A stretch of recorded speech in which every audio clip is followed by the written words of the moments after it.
Hello, আসসালামু আলাইকুম guys, সবাই কেমন আছেন? আশা করি সবাই ভালো আছেন। আমার ভিডিওতে দেখতেই পাচ্ছেন বিড়ালটিকে। আজকে বিড়ালটি সাথে কি মানে ঘুরতে যাচ্ছে এটাই আপনাদেরকে জানাবো। এই বিড়ালটিকে আমি রাস্তায় দেখলাম একটা খাঁচার মধ্যে বন্দি করে রাখা। দেন আমার খুবই মায়া লাগে। দেন আর কি করব, বিড়ালটিকে দেখেন দুইটা বাচ্চা ছিল।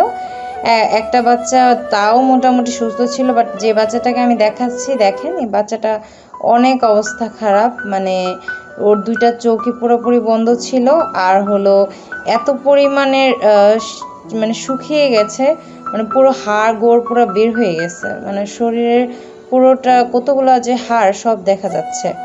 মানে অবস্থা প্রচুর খারাপ। তো আমি আসার সময় ওই বাচ্চাটাকে দেখে আমার খুবই খারাপ লাগে। বাচ্চাটা মানে দেখে বোঝা যাচ্ছে যে কোনো টাইমে মারা যাবে। তাও ওই যে এরকম পরিবেশে থেকে এরকম হচ্ছে, কারণ খাঁচায় পশু পাখি রাখলে কখনই পশু পাখি সুস্থ সবল থাকে না। দেন আমি দোকানের লোকের সাথে কথা বলে ওই বাচ্চাটাকে আমি নিয়ে আসি। যেহেতু বাচ্চাটা খুবই খারাপ অবস্থা, বাসায় এনে ওকে আমি ফার্স্টেই গোসল করাই, কারণ ওর শরীরের অবস্থা খুবই মারাত্মক ছিল। এত পরিমাণে নোংরা ছিল, দুইটা চোখ পুরো বন্ধ হয়ে গেছে, মানে এত নোংরা ছিল। শরীরের কন্ডিশনও ভালো ছিল না, তাই আমি ভালো করে পানি দিয়ে গোসল করাই। দেন হলো যে কাপড় দিয়ে ওকে আমি মুছে দিচ্ছি। অবশ্য আমার ক্যামেরাটা ভালো করে রাখা হয়নি দেখে আমি একটা ইয়ার উপরে রাখা হয়েছে ক্যামেরাটা। ওকে শরীরে গোসল করানোর কারণ হলো ও যে পরিমাণে নোংরা ছিল, এতে ও এমনিতেই অসুস্থ হয়ে যাবে। কারণ এত ভাইরাস ওর শরীরে ঢুকে গেছে, চোখে হাতে শরীরে মুখে। মানে স্বাভাবিক একটা ধুলাযুক্ত জায়গায় রাস্তার পাশে একটা খাঁচার মধ্যে রাখলে যে কোনো পশু পাখি অসুস্থ হয়ে যাবে। তো এই বিড়ালটার অবস্থা যদি বাস্তবে দেখা যেত তাহলে বুঝতে পারতেন ওর অবস্থাটা কত খারাপ ছিল। ক্যামেরাতে তো তেমন দেখতে পাচ্ছেন, দেখেন ওর হাড়টা সব বোঝা যাচ্ছে। মানে ওর শরীরে মাংস বলতে কিছুই নেই, পুরো প্রপারলি বলতে গেলে হাড্ডি ছাড়া কিছুই না। আর ও যে বেঁচে আছে এটাই অনেক। ও তো যে কোনো টাইমে মারা যাবে, এরকম একটা সিচুয়েশন। দেন আমি ওকে ভালো করে শরীরটা মুছে দিচ্ছিলাম যেন ওর শরীরে কোনো পানি টানি না থাকে। তো আমার কথা হলো এখানে যে মানুষ কেন পশু পাখিকে এত কষ্ট দেয়? এই খাঁচার মধ্যে বন্দি করে বিক্রি করার জন্য এই যে ওদেরকে ঠিক মতো খাবার দাবার দেয় না, এত কষ্ট দিয়ে যে এই বাচ্চাটা এখন ওই খাঁচার মধ্যে মরে যাওয়ার একটা অবস্থা। তাহলে কেন এত কষ্ট দেওয়ার? একটা বিড়াল একটা প্রাণীকে মেরে ফেলে কি কেউ তার প্রাণ ফিরে দিতে পারবে? পারবে না। তাহলে কেন মানুষ এমনটা করে? তো আমি অনেক দিন পরে আপনাদের মাঝে ফিরে এসেছি। তো এতদিন অবশ্যই কোনো ঝামেলার কারণে ভিডিও দিতে পারিনি।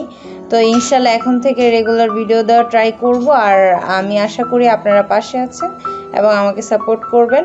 আর যারা ভিডিওগুলো দেখছেন তারা চ্যানেলটাকে সাবস্ক্রাইব করে পাশে থাকবেন এবং নোটিফিকেশন অন করে রাখবেন। আর লাইক কমেন্ট শেয়ার তো থাকবেই। তো আমি বিড়ালটিকে দুধ দিয়েছি, যে দুধটা খাও, একটু গরম দুধ আম্মু করে দিয়েছে একদম পাতলা করে, যাতে বাচ্চা তো খেতে পারে। দেন ও একটু খাওয়ার চেষ্টা করতেছে, মানে এতদিনের ক্ষুধার্ত যখন দুধটা খাওয়ার চেষ্টা করতেছে, মানে ও খেতে চাচ্ছে বাট খেতে পারতেছে না, এরকম একটা সিচুয়েশন। কারণ এতদিন না খেতে খেতে পুরা পেট লেগে গেছে, প্রায় কতদিন যে ও না খাওয়া। দেন আমি ওকে একটু চেষ্টা করছিলাম দুধ খাওয়ানোর জন্য, বাট ও খাচ্ছে না। আমি ওকে একটু আদর করে দিচ্ছিলাম যে দুধটা খা, খেলে তোর ভাল লাগবে। বাট ও দেখেন ওর শরীরের অবস্থা, আমি আপনাদের জাস্ট দেখানোর জন্য দেখেন মানে ওর অবস্থাটা কি। হাত পা পুরা গোসল করানোর কারণে ওর বডিটা আরও ভালো করে বোঝা যাচ্ছে। তো আমি গোসলটা করানোর, অনেকে হয়তো বলবেন যে ওকে গোসল করানোটা ঠিক হয় না এসে, কিন্তু আসলে গোসলটা করানোর কারণে ও অনেকটা ফ্রেশ ফিল করতেছিল, যেটা হয়তো ওর শরীরটা মুছে দিলে এতটা ফ্রেশ ফিল করতো না। দেখেন ওকে, দেখেন কতটা ফ্রেশ ফিল করতেছে। দেন পর শুকানোর পর ও অনেকটা স্বস্তি পায়। আমার আরও বিড়ালগুলো ওকে দেখে খুব মানে ভয় পাচ্ছে যে কি আসছে, এটা কই থেকে আসছে। আর ও যে দেখেন চিপায় লুকাচ্ছে। তো আমি এমনি তো ওকে নিয়ে একটু আমি বিছানায় রাখবো, বাট হলো এর আগে হলো আমি ওকে একটু খাওয়াতে চাচ্ছিলাম, বাট ও নিচ থেকে খেতে চাচ্ছে না, একটুখানি দুধ খায়। আর যেহেতু একটা ওর শরীরের মাত্র হুট করে একটা পরিবর্তন বা নিউ একটা জায়গায় আসছে, এমনি তো একটা বিড়ালের একটু মানাতে প্রবলেমই হয়।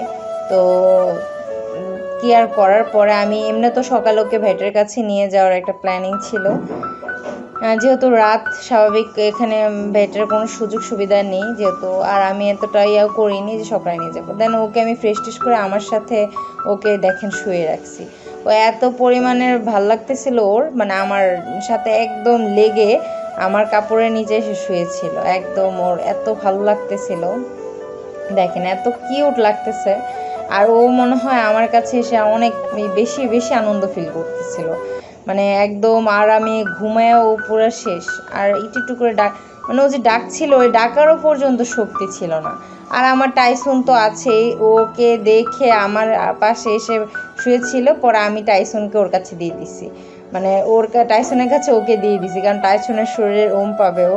আর টাইসন তো ওরকম না, আর টাইসন ওকে দেখে কোনো প্রকারে তেমন আহামরি রিয়েক্ট করে না, টাইসনে উল্টা ভয় পাচ্ছে হালকা হালকা। তো আমি টাইসনকে বলছি তুমি বসে থাকো, ওকে তোমার শরীরে একটু ওম দাও। আর ও অনেক সুন্দর করে টাইসনের পেটের এখানে গিয়ে মুখটা লুকিয়ে শুয়েছিল, কারণ ও যেহেতু গোসল করেছে আর ওর শরীরে এখন একদমই ইয়া, তো স্বাভাবিক ওর শরীরে একদম হিটের প্রয়োজন আছে, গরমের প্রয়োজন আছে। আর যেটা অবশ্যই একটা মা থাকলে বা একটা তার বাচ্চাকে গরমটা দিত, যেহেতু ওর মাটা পায় নাই, ওর মাকে ও পায় নাই, তো স্বাভাবিক এত একটা ছোট বাচ্চাকে কে বিক্রি করে দিয়ে গেল এই লোকের কাছে আমি চিন্তা করতে পারছি না। আমি ভাইয়ের কাছ থেকে অনেক রিকোয়েস্ট করে বিড়ালটাকে নিয়ে আসছি, আমি এভাবে বলে নিয়ে আসছি যে আমি বিড়ালটাকে সুস্থ করে আপনার কাছে আবার দিয়ে যাব, তখন আপনি বিক্রি করে দেন কোনো কাস্টমার পেলে। তারপরও আমাকে দেন, বিড়ালটা যদি মারা যায় তাহলে কিন্তু অনেক খারাপ হবে, আপনার জন্য খারাপ হবে, আমি নিয়ে যাই। অনেকভাবে ওনাকে কনভিন্স করে বিড়ালটাকে নিয়ে আসছি। দেন আমি টাইসনের কাছে দিয়ে রাখছি, ও কত কিউট করে ওকে নিয়ে শুয়ে আছে। দেন আর কি করার, ওকে আমি কাপড়ে মুড়িয়ে একদম অনেক মোটা একটা লুঙ্গি দিয়ে ভালো করে মুড়িয়ে ওকে ঘুম পাড়িয়ে রাখছিলাম। পরে দেন হলো ও যেহেতু খাচ্ছিল না, তখন আমি ওর সাথে একটু খেলাধুলা করি। আর ও এতটা কিউট, ও যদি সুস্থ সবল থাকতো, অনেক ফ্রেন্ডলি একটা বিড়াল, অনেক মিশুক, মানে এত কিউট, মানে না বললে না। পশু পাখি এমনিতেও কিউট হয়। দেন আমি ওকে সিরিজ দিয়ে অনেকটা দুধ খাওয়ানোর চেষ্টা করছিলাম, যে ও খায়ও। প্রথম মানে খেতে চাচ্ছে না তেমন আহামরি, তারপর যতটুকুই খাচ্ছে ও, এটা কিন্তু ওর জন্য অনেক বেশি ভালো, কারণ আমি এক হাতে ধরেছিলাম ফোন, যার কারণে ওর মুখটা মুছতে পারছিলাম না, বাট ও অনেকটা মিশে গেছিলো আমার সাথে। বাট আনফর্চুনেটলি ভাবে ও পুরোটা রাত যায়ও একটু খাওয়া দাওয়া করে, মানে একটু ঘুমায় পুরোটা রাত, তারপর সকালবেলা ওঠার পরও আরও অসুস্থ হয়ে যায়, একদমই বাজে অবস্থা হয়ে যায়। ও যে আজকে সারাদিন যা খেয়েছিল, সকালে বমি টমি করে রাতে থেকে মানে মাঝ সকাল থেকে একদম বমি টমি করে অস্থির হয়ে গেছে। দেন হলো আমি ওকে দেখে গেছি, দেন আমি চলে গিয়েছিলাম আমার কোচিংয়ে, এসে দেখি বিড়ালটা মারা যায়। তো আমার এতটা খারাপ লাগে, আমি ওর পিছনে অনেক পরিমাণের চেষ্টা করেছিলাম, বাঁচানোর পারিনি, তো আর কিছু বলার নেই। আমি চেয়েছিলাম বিড়ালটিকে বাঁচানোর জন্য, বাট যেহেতু বাঁচাতে পাইনি, এটাতে আমি খুব মানে কষ্ট ফিল করতেছি, জানি না, বাট আমি অনেক চেষ্টা করেছিলাম বাঁচানোর জন্য, যেহেতু আল্লাহ তাআলাই ওকে হায়াত দেয়নি, তো আমি তার কিছু করতে পারবো না। বাট সবাই দোয়া করবেন এইসব পশু পাখির জন্য, সবাই একটু পশু পাখিকে সাপোর্ট করবেন, ওদেরকে একটু খাবার দিবেন, একটু পাশে থাকবেন, এটাই আপনাদের কাছে আশা করি। আর সবাই ভালো থাকবেন, সুস্থ থাকবেন। এখানে ভিডিও শেষ, আবার নেক্সট কোনো ভিডিওতে আপনাদের সাথে দেখা হবে বা কথা হবে। দেন হলো আমার চ্যানেলটিকে অবশ্যই সাবস্ক্রাইব করে পাশে থাকবেন এবং নোটিফিকেশান অন করে রাখবেন, যাতে কারণে নতুন নতুন ভিডিও আপনারা সবার আগে দেখতে পারেন। ওকে, সবাই ভালো থাকবেন, আল্লাহ হাফেজ।